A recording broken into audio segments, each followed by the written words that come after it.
Yo, what's good, YouTube? It's your boy Kari.HQ. Man, right now I'm at one of my favorite cafes here in Medellin in the Lareles area. It's called Machiavelli's, right there. So this place has exquisite pastries. The chef that makes the pastries is actually trained in France. So, you know, some of the best chefs and pastry chefs are from France, and so that's where he trained at. So what you get here are amazing croissants, amazing pastries that I never heard of. But my favorite is the croissant de pistachio. It's one of the things that everyone must try here. And actually, I worked with the owner of this business to do promotion when he reopened. And since then, it's been very busy. So I'm very happy to see that, you know, his business is taking off and the people are receptive to what he's putting out there, his product, which I must say is levels above, you know, what's already available here in Medellin. So kudos to him. Shout out to you, Charles. Anyway, I want to talk to you guys about something totally different today, which is me living in another country, but I'm still an American, right? That's really what this discussion is about. I kind of want to unpack like patriotism when you're living outside of your country. So, as you guys know, hold on, let me order a coffee. Hola, amiga. ¿Cómo estás? Quiero una cappuccino. Vanilla. De vainilla, con azúcar. Con panela. Alright. So like I was saying, guys, I'm gonna get a better spot. Straight right here. Alright guys, so like I was saying, as someone who left my country, America, United States, right? I kind of feel like, or I've had people tell me rather, that I don't, you know, have a voice in American politics anymore because I chose not to live there. And as we know, there could be many reasons of why someone chooses to live outside the United States and leave their home country and things like that. But at the end of the day, this is where I feel most comfortable. This is where, you know, I really love the climate here. I love the city. I love the people of Medellin and Colombia as a whole. And so, you know, this is where I ended up. But does that not give me the right to still partake in political discussion that goes on in my own country? You know, am I not allowed to speak up against Trump or against any politician that I disagree with? You know, that's kind of my question in this video. I don't think that's accurate. I don't think that's the best. I think that's incorrect. I think even though you may not live in your native country or the country that you hold passport or citizenship to, does not mean or does not diminish your patriotism in any way, in my opinion, or at least it shouldn't. And I feel like my voice should be heard and listened to the same as anyone that still lives in the United States, because, you know, just because I left doesn't mean that I don't care about the United States or that I don't think America is a great country. I actually do think America is a great country. I actually do think America, you know, is one of the best places to be born at for, let's say, an African American especially. When you look around the world and see what the life is like for black people in other countries, I'd have to say, in my personal opinion, that the United States is the best place to be born black. You know, I think you have the most opportunity to better yourself. And you know, maybe it's not 100% fair, but it's not as unfair as some of these other places. For example, if we look at Colombia, man, I tell people this all the time, that yes, there's black people in Colombia, but you do not see them in positions of power and positions of influence as much as you do in America. And I believe, someone correct me if I'm wrong, but the percentage of black people that are in Colombia, I believe, is about 30 or 40% of their population, which I believe is bigger than what the black population is percentage-wise in the United States. So you expect to see, you know, more black faces in their advertisement, more black faces in their government, more black faces, you know, representing Colombia. But you don't really see that.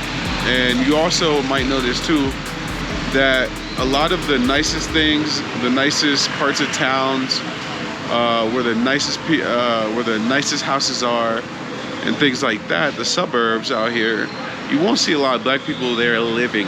You'll see them coming there to work, to be, you know, maids and stuff like that, but you probably won't see them living there, which to me is unfortunate. And in America, we may not hold as much property as, let's say, Indian, Asian, white people, but you will see black people in just about every rich neighborhood in America. They might own just one house or two houses compared to 100, but we're there. We're in River Oaks, we're in Beverly Hills, we're in the Upper East Side, you know, we're in Brickell, you know, the most expensive neighborhoods across the nation. Black people are there, and you know, we're represented. I can't say the same thing about Colombia. I just can't. And I think that has to do with the fact that you know, they went through slavery here, the same kind of that we did in America, but I don't think the Colombian government ever went back to address some of the lingering effects of slavery. You know, putting in place programs to help people at a disadvantage to, you know, find their way in life, build wealth, you know, increase their profile. So that's things that did happen in the United States, and given we did fight for it in the United States, it wasn't just given to us. We know, looking back at history, no matter how blurry it is, that slavery and everything, the white man wanted to hold black people down for as long as they could, and we had to literally rip their foot or their hand off of our necks so that we could breathe a little bit. Gracias. ¿Ese ya tiene panela? No, ya te la tengo. Listo. So yeah, we had to fight for every little piece of freedom and you know, help that we ever got as black people. And I don't know, I feel like that never really happened, maybe because the civil rights movement here in Colombia wasn't as vocal, wasn't as loud, didn't garner the attention as it did in the United States. You know, it was a worldwide movement that happened in the United States, and you know, we were connected together with the church. You know, when we look back in the beginning in the 60s and 70s, the church played a big role in that movement. So for whatever reason, I don't see the same type of movement happen in Colombia. I didn't see remnants of that movement happening in Colombia. What I see more so is just freed people that went about their lives. Here, I don't see the big racist fight, the war on racism, the civil rights war that we had to go through. I'm sure, you know, there's some history about it. It happened on some scale, right? Because people went from enslaved to free at some point. But to be honest, I'm not the guy that can tell you a lot about that history as it pertains to Colombia. But to my point, I don't feel that because I don't live in the United States anymore that I'm not justified to speak on political movements that are going on in my country. You know what I mean? And I look at the political system and what's going on in the United States right now, and it's pretty status quo for what we've had going on for a long time. But that's not what we voted for. We voted for Trump to come in and change things. And honestly, I gotta say, I'm a little disappointed in the way that Trump has been you know, moving so far in his administration. You know, I haven't seen a great deal of transparency. I haven't seen, you know, us really going against this military route. Meaning, you know, we're still bombing places that we don't really have a lot to do with. Why? I have to think that the only reason is to, you know, to appease or to please a friend of the president or someone that's making money off these bombs and these missions. But it's definitely not for the American people. And you may say, hey, Bakari, how can you even comment on the American people when you're not in America anymore? And that's the whole point of this video, man. I'm not in America anymore because I love Colombia so much, right? And it's not because I dislike America. Again, if I could only live in one country for the rest of my life, I think it would be America. Or maybe Colombia, I'm not sure about that. But, you know, I lived 25 years in my life or so in America before I moved out. So really a part of my decision of moving out of the country has to do with just wanting to try something new.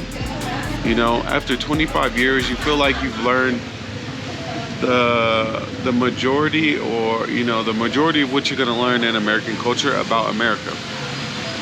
So why not take, you know, a few years of your life to go learn about a completely other different culture? So that's what I've done here. It wasn't about turning my back on America. I know a lot of people have, you know, kind of started this narrative of like, you know, life is fucked up in America. Move to Colombia, move to Brazil, move to Kenya, move to Thailand, wherever, and your life will be perfect, right? I've seen this scenario over and over, and now this is the most popular content that I'm seeing on Instagram, is these so-called influencers showing you whatever they're doing in Colombia, whether it's, you know, going to Comuna 13, going out to clubs, eating at great restaurants, whatever they're showing you. And then they're going to turn around and tell you that you could do exactly what they're doing if you hit them up and pay for a consultation, or if you pay them DM ready, whatever, to speak with them, basically to put money in their pockets so they can give you whatever information it is that they're preparing for you, which may or may not be what you need to actually move out of the country. That's why with my thing, with Kari HQ, with HQ Studios, which is my company, guys, I don't want to operate like that. I actually want to help people, you know, kind of peel back layers when it comes to Colombia, because Colombia is a complex place. And there's so much misinformation out there on Colombia. People are leaving America thinking that, you know, their whole life problems will be solved by moving to Colombia. And, you know, that might fit for some people, but for a lot of people, moving to Colombia can cause a lot more, you know, problems in your life. So I really want to help people plan and understand the things that you might not understand at the surface level about taking that leap to move to a foreign country, because it's just not that simple. There's things that you have to handle. There's visas. There are, you know, income questions that you have to answer. How are you going to make money? It's not that simple. You know, oh, hey, I moved out the country. I make money and live out the country. Let me show you how I do it. No, that may not work for everybody. You know, so you really have to spend some time, get to know, or get a plan together about what you're gonna do when you do move out the country.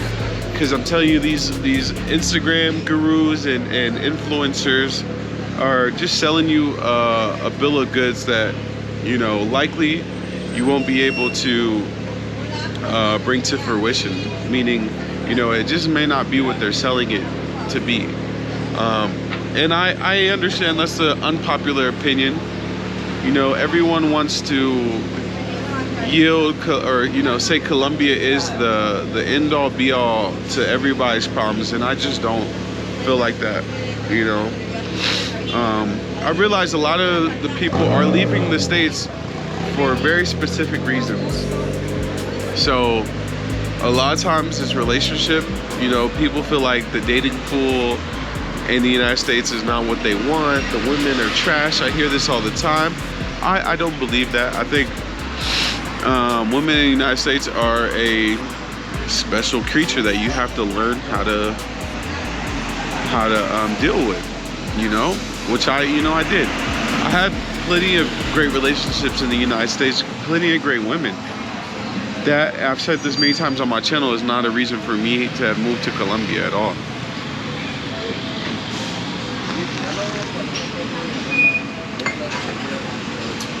But that doesn't mean that for a lot of the young men that I see moving to Colombia, it's not a factor. I really think it is one of the top factors that pulls men specifically to Colombia, is the dating pool, or what they're expecting to get in the dating pool here.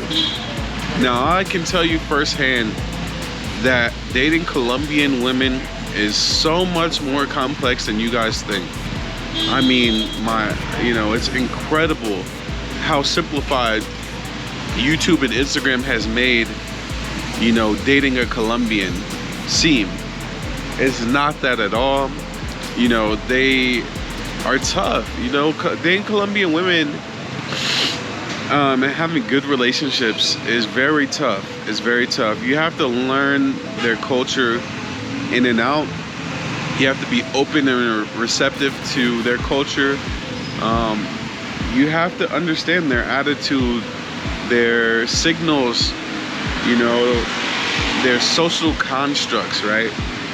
Their family structure, the way they think about money, the way that they perceive what a man is to them. A lot of these women have learned more recently, over the last 10 years since gringos started coming here, that they are just the prize, and that men are piggy banks for them to do whatever they want to do. I'm telling you, there are literally women here who think like that exactly. I'm not lying when I tell you, in the last month, I've messed around with this girl who, she told me later, after we spent time together, I'll say, that she has a whole entire boyfriend in the United States who she posts pictures with on Instagram, who she has to call every night before she goes to bed, who is sending her an allowance monthly for her to live. Okay? And these are the type of women that you will get in Medellin on the regular. Whereas though I feel like a little bit more so in the United States, you might find that concentrated in places like Miami, Houston, LA, whatever. But in general, the women in the United States are inclined to be independent and are inclined to work for themselves and get their own money. Yes, they love for a dude to come in and spend some money on them. What girl doesn't? But I'm telling you, it's on a whole different level when you're dealing with Colombian women. At least some of them, because there are some hard-working Colombian women that want to be independent, that want to establish a career. And for me, the cream of the crop is that woman that wants to have a career but also still wants to be a great husband, great wife, and a great mom. Like, that is so hard to find in today's world. A woman that is accepting of those roles, more traditional roles, but also is not scared to take on a more modern role as well, that can wear different hats. Now, you don't get much of that nowadays. It's usually more of the I'm a princess, you need to take care of me type of women that Medellin has been breeding lately. I can tell you for sure that's a direct result of gringos coming here, looking at the exchange rate, thinking they're rich, and never having been with a beautiful woman. And so they just are so loose with their pockets when they get a bad Latina around them, that over time, this is where we have arrived to. You can't really tell these women nothing when they come at you as if they're some type of princess.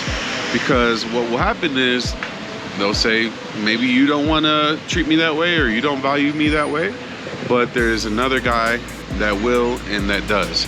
So yeah, man, it's very true what people have said about the culture being ruined here or being tainted. Having so many gringos, and it's not just having tourists or foreigners come here, it's how stupid you guys have been. It's how stupid you guys have been in regards to these women that has led to the culture shift. But you know, it is what it is. I'm happy that I've been here long enough to know the difference and to have learned enough about the culture, but I realize that's not everybody. So yeah, I just wanted to come to you guys today and talk about you know, some of the things that's been on my mind, being an expat living in Medellin. And yeah, I hope you guys enjoy this content. Again, I'm at Machiavelli's. It's a dope French pasteleria here in Medellin. I'll take you guys inside real quick so you can see people eating and see some of the food that they have. This is all the coffee bar. They have a ton of different coffee creations they can do for you. And check out these pastries. This is the pistachio joints right here. You gotta order one of those. They're insane. And then, guys, I have a surprise for you. For all my real supporters, my 𝐥𝐤𝐤𝐞 fans, at this restaurant, I'm going to be putting my own photography art in the back. It's probably going to be that wall back there. I had a guy come and measure it today, but the plan is for me to start putting my framed photographs in this restaurant for you guys to purchase. So stay tuned, guys. I'll bring you guys back once I get everything installed for my display, and I hope you guys support me, man. Now, if you're looking for other ways to support your boy, follow me on Instagram at Kari.𝐥𝐤𝐞. Make sure you're subscribed with notifications turned on YouTube. I appreciate you guys for watching, and I'll holler at you guys later, man. Y'all have a great day. Peace out. Try Machiavelli's as soon as you can if you're in Medellin.